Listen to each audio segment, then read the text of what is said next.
รัฐมนตรีและรัฐมนตรีว่าการกระทรวงมหาดไทยมีกำหนดการลงพื้นที่จังหวัดศรีสะเกษในวันอังคารที่ 16 กรกฎาคม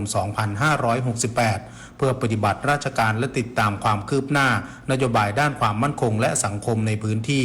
จะเป็นประธานเปิดกิจกรรมวันชุดรักษาความปลอดภัยหมู่บ้านหรือชรบประจำปี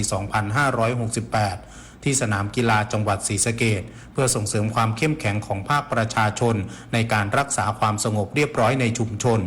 จากนั้นเวลา 13 นาฬิกาจะเข้าร่วมประชุมมอบนโยบายด้านการขับเคลื่อนการป้องกันและแก้ไขปัญหายาเสพติดที่ห้องประชุมโครงการชลประทานศรีสะเกษและมีกำหนดการลงพื้นที่ตรวจเยี่ยมศูนย์ฟื้นฟูสภาพทางสังคมจังหวัดศรีสะเกษสาขาอำเภอเมืองศรีสะเกษเพื่อรับฟังข้อมูลและผลการดำเนินงานในการช่วยเหลือผู้ที่ต้องการกลับคืนสู่สังคมอย่างยั่งยืนวีรชัยศิริกาสวทศรีสะเกษรายงานรัฐมนตรีช่วยว่าการกระทรวงศึกษาธิการมั่นใจนโยบายรถไฟฟ้า 20 บาทตลอดสายจะช่วยขยายโอกาสทางการศึกษาและลดภาระค่าเดินทางของนักเรียนได้นางสาวลินทิพรวรินทร์วชรโรจน์รัฐมนตรีช่วยว่าการกระทรวงศึกษาธิการกล่าวถึงนโยบายรถไฟฟ้า 20 บาทตลอดสายที่รัฐบาลเริ่มนำร่องในพื้นที่กรุงเทพมหานครและปริมณฑลว่าถือเป็นที่เชื่อมเด็กไทยเข้าสู่โอกาสทางการศึกษาสังคมและอนาคตที่ดีขึ้นได้อย่างแท้จริงโดยไม่เพียงเป็นมาตรการบรรเทาค่าครองชีพของประชาชนเท่านั้นแต่ยังเป็นนโยบายด้านการศึกษาเชิงโครงสร้างที่ช่วยขยายโอกาสการเรียนรู้ให้กับเด็กและเยาวชนโดยลดภาระค่าเดินทางไปโรงเรียนซึ่งอาจเคยสูงถึงหลัก100 บาทต่อวันเหลือเพียง20 บาทเท่านั้นรวมแล้วช่วยประหยัดค่าใช้จ่ายในครัวเรือนลงได้ส่งผลดีในเรื่องของเวลาและความปลอดภัยมีผลต่อคุณภาพชีวิตและผลสำฤทธิ์ทางการเรียนของนักเรียนซึ่งรัฐบาลให้ความสำคัญกับโอกาสการศึกษาในทุกมิติและจะขับเคลื่อนนโยบายที่สนับสนุนให้การเดินทางสู่ความรู้ไม่ใช่อุปสรรคอีกต่อไปสำหรับเด็กไทยทุกคนปูริมพัฒน์สอนการรายงานรัฐมนตรีว่าการกระทรวงพาณิชย์ร่วมกับพาณิชย์7จังหวัดชายแดนและภาคเอกชนหาแนวทางรองรับผลกระทบจากปัญหาบริเวณแนวชายแดนไทยและกัมพูชาเพื่อบรรเทาความเดือดร้อนให้กับประชาชนนายจตุพรบุรุษพัฒน์รัฐมนตรีว่าการกระทรวงพาณิชย์กล่าวถึงสถานการณ์ชายแดนไทยกัมพูชาว่าการปิดด่านส่งผลกระทบกับประชาชนทั้งไทยและกัมพูชากระทรวงพาณิชย์ได้ประชุมร่วมกับพาณิชย์7จังหวัดชายแดนและภาคเอกชนเพื่อหาแนวทางรองรับเช่นการจัดกิจกรรมธงฟ้าลดค่าครองชีพที่จังหวัดสระแก้วและการส่งเสริมสินค้าโอท็อปเปิดตลาดใหม่ในพื้นที่อื่นๆรวมถึงการสำรวจความเสียหายทางเศรษฐกิจพร้อมยืนยันทุกภารกิจของกระทรวงพาณิชย์ต้องเร่งเดินหน้าอย่างเป็นระบบครอบคลุมทั้งต้นน้ำกลางน้ำปลายน้ำโดยยึดประชาชนเป็นศูนย์กลางและทำงานด้วยความรับผิดชอบเพื่อสร้างเศรษฐกิจที่ยั่งยืนให้กับประเทศเอกวินกากะนิกรายงานจบข่าวยุทธพรบานเย็นอ่านรับฟังข่าวครั้งต่อไปเวลา 7 นาฬิกาครับติดตามข่าวที่นำเสนอไปแล้วได้ที่ www.thainews.prd.go.th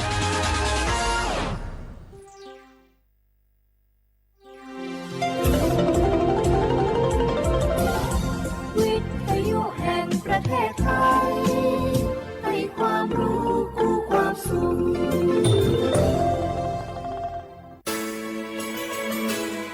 สถานีวิทยุกระจายเสียงแห่งประเทศไทยจังหวัดเชียงใหม่ AM 1476 กิโลเฮิรตซ์สถานีวิทยุภาคภาษาชาติพันธุ์แห่งเดียวในประเทศไทยที่มีความทันสมัยเชื่อถือได้สร้างอัตลักษณ์กลุ่มชาติพันธุ์สู่สากล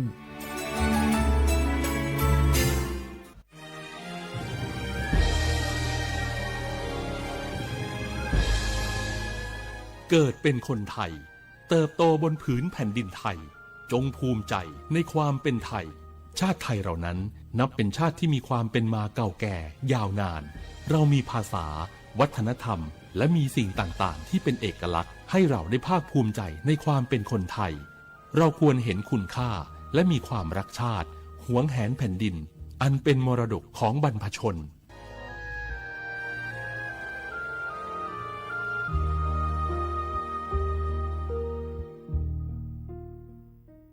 ผู้ใช้สิทธิบัตรทองหรือบัตร 30 บาท วันนี้หากต้องการย้ายหน่วยบริการประจำไม่ใช่เรื่องยุ่งยากอีกต่อไป ย้ายเองได้โดยวิธีง่ายๆ ผ่านระบบออนไลน์เพียงดาวน์โหลดแอปพลิเคชันสปสช.หรือแอดไลน์สปสช.พิมพ์ LINE ID @NHSO เลือกเปลี่ยนหน่วยบริการและทำตามขั้นตอนแค่นี้ก็ย้ายหน่วยบริการได้แล้วแถมยังสามารถใช้สิทธิรักษาได้ทันทีสอบถามเพิ่มเติมได้ที่สายด่วนสปสช1330ข่าวดีผู้มีสิทธิบัตรทองหรือบัตร 30 บาทที่อยู่ในพื้นที่กรุงเทพและปริมณฑล 5 จังหวัดนนทบุรีปทุมธานีสมุทรปราการสมุทรสาครและนครปฐมหากเจ็บป่วยทั่วไปพบแพทย์ออนไลน์ได้ครอบคลุม 42 โรคพร้อมจัดส่งยาถึงบ้านสะดวกรวดเร็วไม่ต้องรอนานอยู่บ้านก็ใช้สิทธิบัตรทองหาหมอได้เพียงเลือกรับบริการกับ 4 แอปพลิเคชันได้แก่แอป Saluber MD แอป Clinic แอปหมอดีและ Line Totale Telemed สอบถามเพิ่มเติมสายด่วนสปสช1330ฮัลโหลสวัสดีครับ สวัสดีค่ะ จากไหนครับ คุณคือผู้โชคดีที่ได้รับเงินสด1 ล้านบาทแต่ต้องโอนค่าธรรมเนียมมาก่อน 5,000 บาทนะคะหลังจากนั้นทางเราจะทำการโอนเงินกลับไปให้ค่ะจริงเหรอครับงั้นเดี๋ยวผมโอนค่าธรรมเนียมไปให้นะครับขอเลขบัญชีด้วยครับได้ค่ะคุณโชคดีมากนะคะรีบโอนค่าธรรมเนียมมาก่อนได้เลยค่ะหยุดก่อนนายจะเชื่อจริงๆหรอนี่มันหลอกกันชัดๆเลยฮะจริงเหรอหลอกยังไงอะนั่นสิเธอลองคิดดูสิว่าเราจะได้รับเงินล้านจากอะไรล่ะในเมื่อไม่ได้ไปเสี่ยงโชคหรือลุ้นรางวัลอะไรเลยจำไว้ไม่มีใครให้เงินเราฟรีๆโดยที่เราไม่รู้ตัวหรอกนะแถมยังให้โอนค่าธรรมเนียมไปให้ก่อนอีกคุณคะเราไม่ได้โกงนะคะโอนมาก่อนเดี๋ยวพิสูจน์ได้ค่ะไม่เอาละผมไม่เชื่อไม่โอนไม่คุยด้วยละกลโกงมีทุกที่จำให้ขึ้นใจอย่าเชื่ออย่าคุยอย่าโลภอย่าโอนด้วยความปรารถนาดีจากสำนักงานประชาสัมพันธ์ที่ 3 กรมประชาสัมพันธ์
么变老了？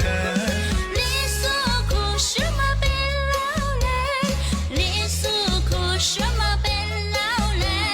阿妈表瓜呀，阿妈哈。你诉么了多拉倒？你诉咱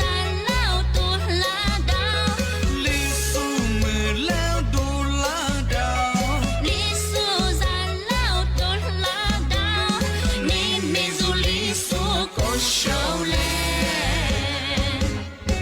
刮起啦嘿，刮起啦，木刮刮嘿，木刮刮啦，刮起啦嘿，刮起啦，木刮刮嘿，木刮刮啦。阿妈表瓜呀，阿妈哈。你诉么了刮起啦？你诉咱老么呱呱啦。你诉么了刮起啦？你诉咱老么呱呱啦。你没做你诉过手嘞。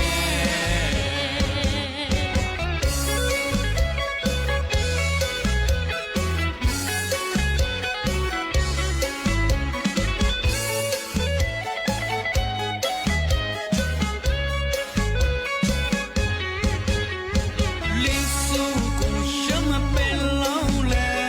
你诉过什么变老了？你诉苦什么变老了？你诉苦什么变老了？阿妈表瓜呀，阿妈哈。你诉么了多拉倒？你诉咱老多拉倒。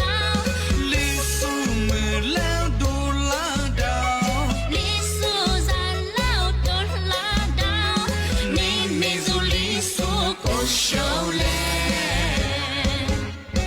刮起啦嘿，刮起啦，木刮刮嘿，木刮刮啦，刮起啦嘿，刮起啦，木刮刮嘿，木刮刮啦。阿妈表瓜呀，阿妈哈。你诉么了刮起啦？你诉咱老么呱呱啦。你诉么了刮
你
花不啦花，你呢？做么花你见么啊？啊我李松我，都知的话被拉我啊。啊我李松我ปากกากูงอเบญญาทาจิ้มหมายงานสถานีวิทยุกระจายเสียงแห่งประเทศไทยจังหวัดเชียงใหม่วันโดจับที่ทาวเฟซบุ๊กเฮอไลฟ์สู่ยังไงยี่เพจเฮอสวทเชียงใหม่ AM 1476กิโลเฮิรตซ์งงอ่ะที่โมเราไม่ยังหนีโมขวาหนีซาโมที่ดีดวงนี่มีที่นี่บ้างยังเฮอสี่ห้าสุดส่วนยังเฮอเอารัฐบาลยี่หัวด้วยนี่มีที่มูลงานบ้างรายการดีส่วนยังเฮอหนีโมขวาหนีโมกัดซาที่ดีดวงนี่มีที่มูลยังเนี่ยบ้างเฮอสมโมขวาหนีเจ้าโมยังเฮอที่จุโมดงนี่มีที่ยังงเป็นยาเอาดิโซบางงเป็นยาคือโซฮาหนีเจหนีนี่มีที่ยังมาคือหนียี่โคหนีตัวหนีจังหวะโคที่เป็นยาว่าไทยบางเป็นยาคือสี่ห้าสุดโซนี่มีที่ยังมาคือนาสายยังไงวันพุธที่16ไงเดือนกรกฎาคมไงพศก็คือ2568ที่คุมาโงกะวชขวทาวิทยุนายจะสูงไลฟ์สดที่สุดก็คือข้อความโงที่นี่คือนาราคือถึงมาซึ่งจริงใช่มั้งไม่คือไงมาสายาสำนักงานกรมอุตุนิยมวิทยาที่มีถ้าบอกว่ากูยิสูเตยิสูยาทีเดียขึ้นยาทีเดียปากกาทีเดียแจ้งตีฝรั่งเมื่อสั่งโงไม่ยาเที่ยวภาคเหนือตั้งพวงโงไม่ยังเมื่อฮันเลียมาเฮอโฉดซื้อความยิ่งสิซื้อเปอร์เซ็นต์สิทธิเลียบลงบางพื้นที่เนี่ยที่ยังเฮอติกาตัวบ้าเฮอเมื่อหาคือลิสลงบัญญานวดอยู่บางความยิ่งซาสือเรียลามา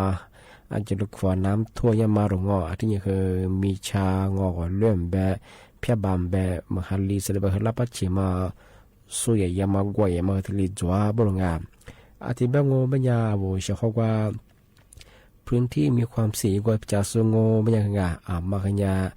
ที่ยาฝาลาไม่ใช่ไงที่ยังว่าโวยี่ข่าวยุดโดเฮติดตายยี่ไม่ใช่ไง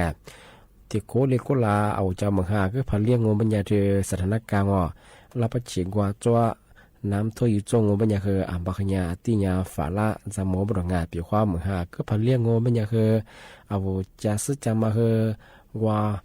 มั่วแถจาราไปถึงไงกว่ามือหามาเรียกเจ้าไงเป็นความมือหาเรียกว่าพักกันแล้วก็คือเอาคือซึ่งมาเชื่อจากไงแล้วก็คือมือหามาเรียกเจ้าว่ายินดูทีนี้ข่าวปัจจัยเป็นอย่างคือมาเรียนจากตัวคือทีนี้จากจะสักจะมาคือแถจ่าตัวคือแถจ่าบ้านเราของไงมาคือถึงมาปีมาแจ้งเตือนช่องที่จะคือว่าสมมติจะส่งบ่คือว่าหากคือโดโซโลอยู่โซจากกูอยู่สมมติไงมาคือเนี่ยที่เนี่ยลำมาลำวันยังไงมือหาคือเลีย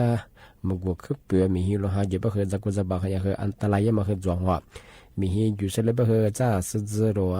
ตุสุขโฟดงอบิยามาดงอมาคือกินนั่งโลอยู่สู้โลชิสก็คือเล็กหมดสิ่งที่จุกุติยังมือหาคือเลี้ยมีหิโลหะคือพยมเนี่ยคือโลเชื่อมาคือเชื่อมันนะถึงก็มามุกคือเงกว่าจะกุยคือไงแต่ว่ายี่ปลอดภัยกว่ายี่หนาเนี่ยคือจ้ามีหิโลหะยอมมาหันเลี้ยมาคือแต่ใบเนี่ยคือตัวควาจีไงช่องไงที่ยังคือโลน้ำบางกว่าคือโลน้ำมาคือกว่าซื้อที่เตะคือน้ำว่าถ้าเยี่ยมของงานจะมีเหี้ยคือเยอะคือซื้อหลักก็ซื้อบีคือเวลาคือบีตัวหน้างอที่แบบว่าแต่ปลอดภัยกว่ายิ่งหนาง่าที่มาถึงบาที่ปีเมื่อซึ่งจริงใช่เฉพาะด้านง่าที่ยิ่งที่มาเชื่อคือที่ถึงมาปีเมื่อซึ่งจริงใช่ว่าอิตาเนียมาลีอยู่ยิ่งความปลอดภัยจวบมางงัวจุดที่จวบทำมาคือสุดจริงช่างทำมาคือยี่ประโยชน์คือจวบของงานก็คือที่สุดตาก็คืองสิ่งเห็นเนี่ยคือที่มากรีนมางที่อิตาเนียอยู่ส่งยี่วุฒิมางเป็นยังของงอิตาเนียพยงเป็นยังว่าโทรศัพท์กันยาหรืองก็คือยี่ฟินแบอะไรสิ่งแบงว่ายี่ข่าวยี่โดดที่เชื่อพอมองเป็นยังมาแช่เจ้าว่าสุดแล้วมันยี่คือเจ้าว่าเฮยี่ดูยี่ข่าวยี่ซื้อมาเฮทิศสิงงาอะไรก็ขวานหลังมาเฮแต่กับกูยิงกับเช่บ่รู้จักขวานอะไรมางามันแน่ใจว่าจะเฮถักกูใช้ถักโซยี่อิงขวานถักยี่ดูยิงยี่มาที่มังโง่เป็นยังเป็นยังเฮจามโมบ่รู้ เอาข้อมูลส่วนตัวเปิดเผยมาเงาะสุลแบบมาดงงว่าฟิบุมแบบลิเชนแบบก็ลอยมาดงงาที่มาขยะจามโมบางงานโนเตนิกันยากว่าเฮบางกว่าขโนสุลแจมาสุลเกมาเฮไทยไปเชิงเอาไว้ข้อมูลเฮคือยอดเจียงอ่ะที่มาเฮสุสาระงาที่มาเฮถาเปิดเผยมาดงงาสามาที่มาโงบัญญาเอาฟิบุมแกแบบอลิเชนบางงากว่าโซแพ้วมาเซอร์โซเวลาโซแพ้ดียีลาเป็นยังไงกว่ายีลากบลับยังมาเฮียเฮมากูเจ้าว่าไงมันยี่เจ้าเฮแต่ดูจากนี้ส่วนนี้บ่รงไงเมื่อสังเห็นนี้บ่เฮกลุ่มมิชาชีหึมยางอหลักสมคาสุมยาบ่เฮมาลานี้จะเฮแต่กับกูนี้ยี่โปรไฟล์ดีแต่กับกูตัวนี้งามาเฮหลักโซลูชันงาบ่งาจะมาเฮที่ลียี่บ่ยังไงเจ้าสมมาสมัยเฮกว่าหลักโซก็จะสุราอุปนิดูยังอ่ะสุดท้ายยี่ไม่เคยจ้าอยากเคยวันไล่ข้อมูลเดียวมันก็ไม่เคยวันไล่ปกข้อช่วยลาไม่เคยไงที่มาเคยจะชิดจังไม่เคยมาล่าสุดท้ายยี่ไม่เคยวันเคยแต่กับตัวนี้ไม่ใช่ไงยี่โปรไฟล์ดงอ่ะหรือสิ่งอ่ะมาซื้อไม่อยากเคยมาไล่ยี่เคยก็ข้างอ่ะที่มาเคยถึงมาลีมาที่มาโง่ไม่อยากเคยล่าหาผ่านที่สิ่งยังมาไงว่าโทรศัพท์ว่าล่าหาก็มาดงอ่ะยี่บ่าว่าคิดดีว่ากัมบังอ่ะอะไรสิทุงไงล่าผ่าทับพวกมันคือยากว่าพัดตายังไม่คือกว่าล่าหาซื้อมือสามมาว่าซื้อกูเนี่ยกูยี่มือสามมาคือจะสิถักกือบรองว่าดาวไงมังอ่ะปีว่าโนที่ยี่สักได้เบอร์จ้าสุเหที่ยี่สามเบอร์สุกว่าที่กูยี่บังอ่ะได้บ่คือกูยี่ข้าสิงอ่ะกูยี่สาสิงไงมันก็ถ่ายยีไปงานมาถักเกินงานว่ายี่ละหาแต่กูเนี่ยมาคือสร้างมาคือที่เสียงอ่ะดาวยี่ยามาคือที่เสียงความคือบ้างไงยากคือที่ในฝรั่งอ่ะที่มาโง่ไม่ยากคือว่าบ่หอยี่โปรแกรมหรือว่ายี่แอปพลิเคชันหรือว่าอันนี้ชื่อแบบไงตัวขวามือมาโจมาซื้อไม่ยากคือถ้าดาวน์โหลดยี่ถ้าโกโจไงที่นี่สุนัขกุยสุนัขกุยเชื่อยังมาถ่ายยังไงแต่บางอย่างคือยังมีเชื่ออันตรายยังไงอันนี้ก็ละว่ายาแกงคอสินเตอร์ละชมมาข้าสุดแบบว่ายายี่แอดมาฉาเงี้ยงว่าแอดกู้เงินหรืองว่ายี่แอดบ่หอยี่เกี่ยกันยังบ้างยังไงดาวน์โหลดบ่เหรอข้อมูลเหรอยาที่เล็กขุดเชื่อมาหรืองที่สิตัวงที่บ่เหรออะไรสิงงมาเสื้ออยู่มาจบเนี่ยคือถักโกยิงถ้าดาวน์โหลดยิงยี่โปรแกรมไปยี่แอนบางอย่างมันขยันขึ้นอย่างอันตรายบางอย่างอันนี้เป็นว่าอิตาลีพายไม่อยากคือที่ว่าจะสามารถอุทิศสื่อต่างไม่อยากคือวิข้อมูลส่วนตัวบางอย่างดิฉันคือว่าสูงเสียมันขยันมาจูบไปอย่างมาคือทำไม่ได้จุดแพ้เสียว่าจะพัฒนาสุดที่เล็กปีมากมันคือแค่มาอิตาลีพายบางอย่างคือที่จะฟังมันจะเป็นยังไงมาสับเป็นยังไงข้อมูลส่วนตัวแบ่งบัญชีทรัพย์สินที่เชื่อไงมาคือที่ผิดเลยมาคือที่เกณฑ์บางงานมาคือที่เนี่ยเรามาเล่าว่าเยอะไงเจ้าของอธิบายยังไงเมื่อสารนั่นแหละคือหมกว่าตัวควาเดินนั่งงาทำมากว่านั่นหนักกันยากสุดปกควาตัวควาจุดละควาเจ้าของเฉพาะถ้าเมื่อสารยังไงวิธียุทธนาจะโซพลาโซไงไล่โซติสุดก็คือข้อความงอบ้าหมกว่าตัวควาในนั่ง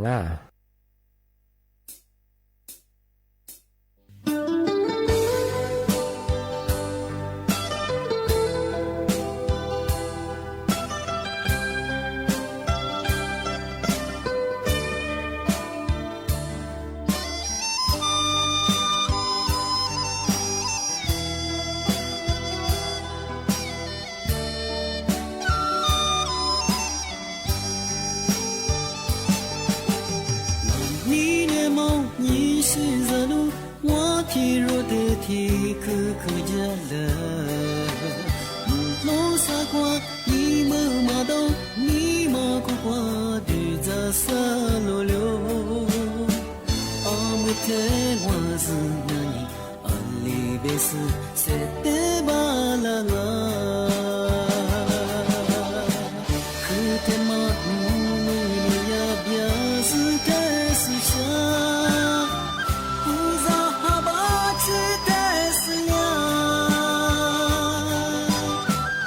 Amute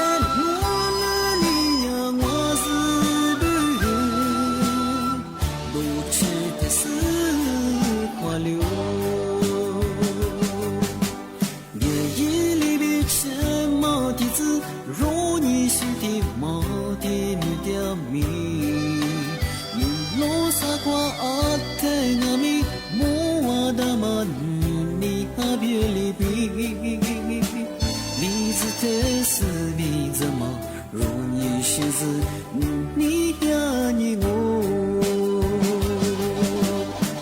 阿姆特走你是个多么来qua美丽莫qua你那里没个了是那么的么如你是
你呀你那qua如你自不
ทีนี้ที่มาแต่เชื่อที่ถึงมาซื้อจริงเชื่อนั่นละงา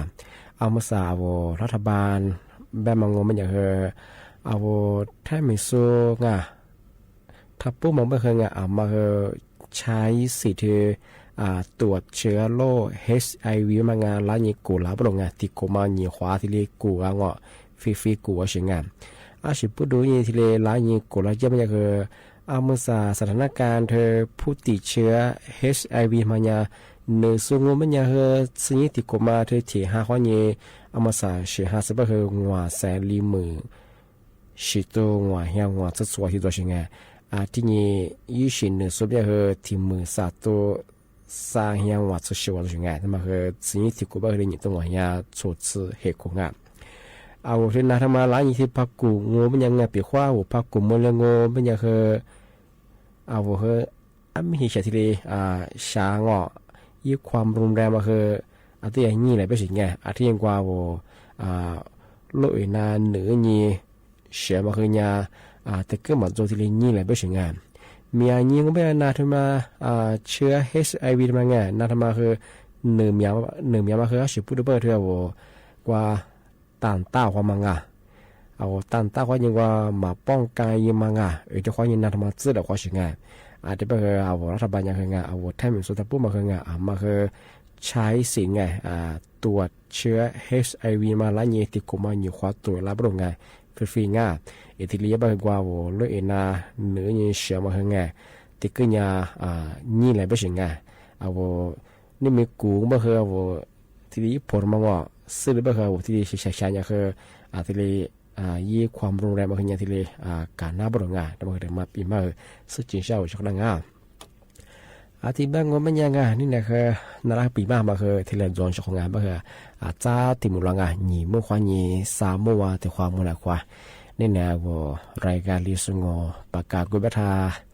จิ้มหมายงานสถานีวิทยุกระจายเสียงแห่งประเทศไทยจังหวัดเชียงใหม่วันดูจางที่ทาววิทยุมือจำไม่ยี่ระบบยา AMยี่ความถี่ที่ตุลิฮาฉีดสืบโฉขึ้นกว่าดูจับที่ทางระบบไลฟ์สดยี่ฟีบุยเพญาสวทเชียงใหม่ AM 1476กิโลโคงงสวทวิทยุนาจาโซไลฟ์สดตีสุดคือมุมมองสวทจะชีจอมาผู้จะชีจะข้อกำยาว่าจริงน่าจะเพียงแต่ตัวจริงที่นี่มุสามือฮาลีเจงทายากรงอุตุนิยมที่แบบเรื่องพันธุ์โฉดสควานชิดสปาเซเซมือฮาขึ้นเรียบางบางพื้นที่มาขยาเตียฝาละลำมวยควางที่นี่แหละนะปีมาที่แหลจงข้อคว้าสวัสดีครับ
小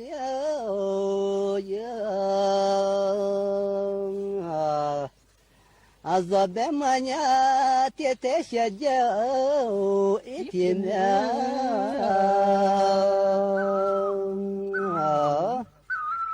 还没来。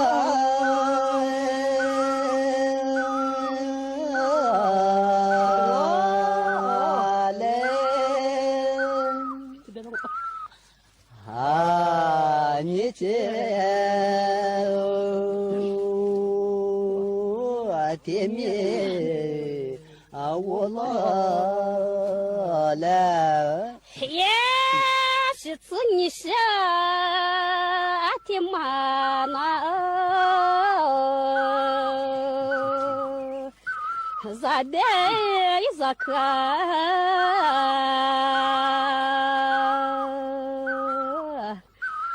做的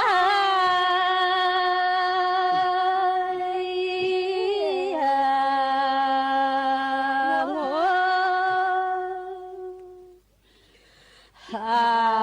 咋的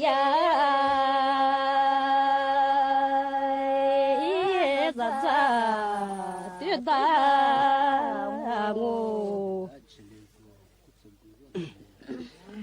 一天是也阿弥你小子啊，就这个天天写字一就这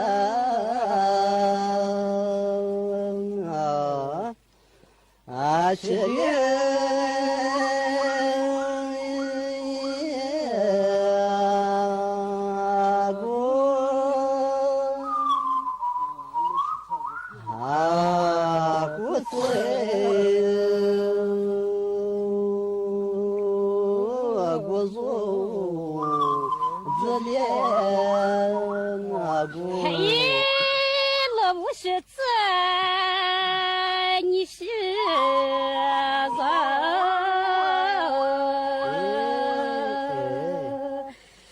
你是的，你是咋一座标？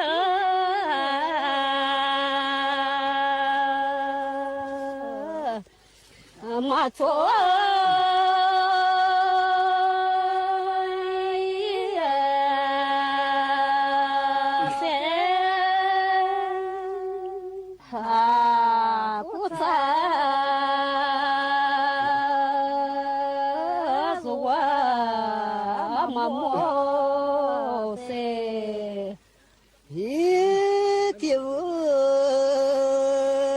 别马达几件一小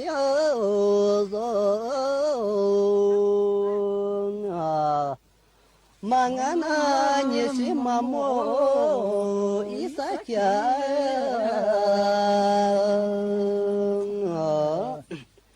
啊，大莫。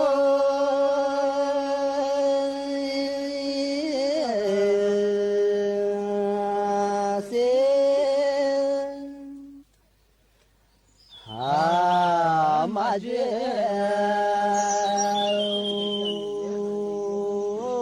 干娘他这是看我马做你努你是啥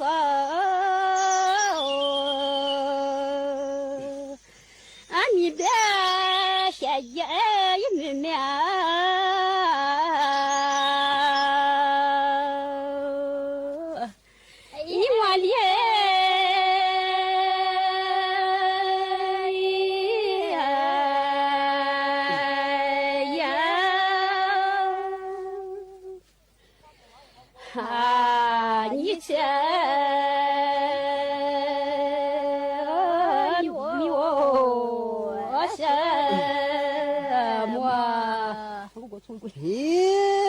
这河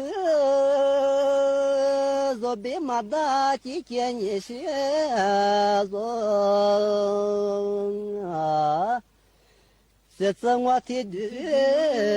一提着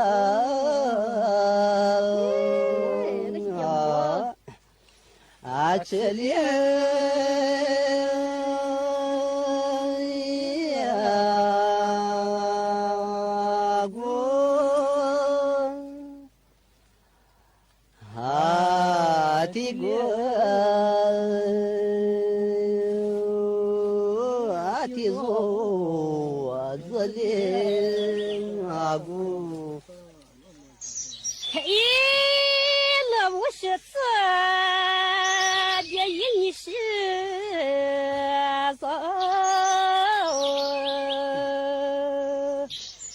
zababa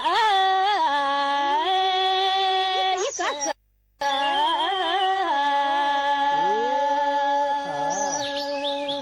Tanya situ waktu.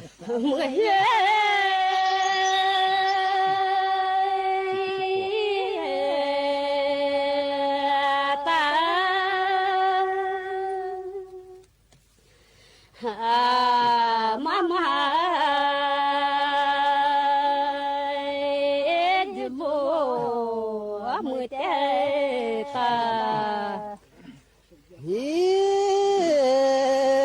tim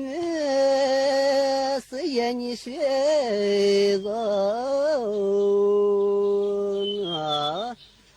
Azobemanya ni sigozo kava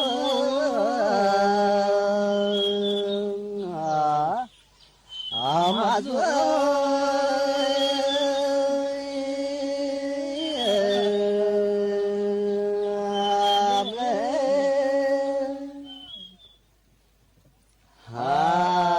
Agonya